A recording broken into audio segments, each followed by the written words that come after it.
नमस्कार दोस्तों, मैं लक्ष्मीना लक्ष्मी लोकगीत चैनल में आप सभी का दिल से स्वागत करती हूँ।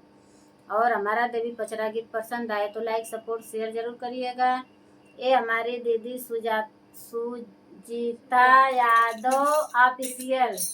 और इनका भी आप लोग सपोर्ट कीजिए और आप लोग इतना इतना दुलार प्यार देना, क्योंकि आप लोग के इशारे हम लोग एक कदम उठाए हैं तो आप लोग सपोर्ट करोगे तभी तो हम लोग आगे बढ़ेंगे। हे मैया बस जाना या नवा में आई के, हे मैया बस जाना या नवा में आई के,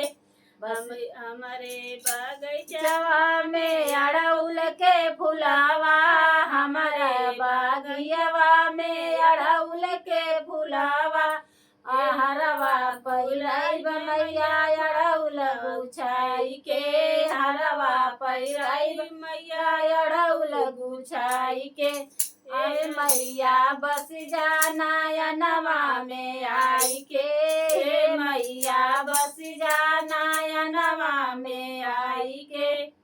हमारा दुआरे मैया निमिया के पेड़ावा, हमारा दुआरे मैया निमिया के पेड़ावा, हे मैया रोज तू जाया छाई के, हे मैया रोज तू जाया छाई के, हे मैया बस जाना या नवा में आई के, हे मैया बस जाना या नवा में आई के, नाया नवा में आके नाया नवा में आई के, हे मैया बस जाना या नवा में आई के, हे मैया बस जाना या नवा में आई के, हमारा दुआरे मैया रखी दा तू पौआ, हमारा दुआरे मैया रखी दा तू पौआ, रखी दा तू पौआ हो, रखी दा तू पौआ, हमारा दुआरे मैया रखी दा तू पौआ, भगिया जगदा मैया भगिया जगाया मैया दे के आशीषिया, भगिया जगाया मैया दे के आशीषिया, ए मैया बस जाना या नवा में आई के, हे मैया बस जाना या नवा में आई के,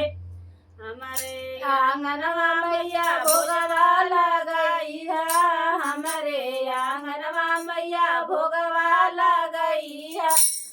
माला गैया मैया भोगवा लगाई है, हे मैया दिया आशीष मुस्काई के, हे मैया दिया आशीष मुस्काई के, हे मैया बस जाना या नवा में आई के, हे मैया बस जा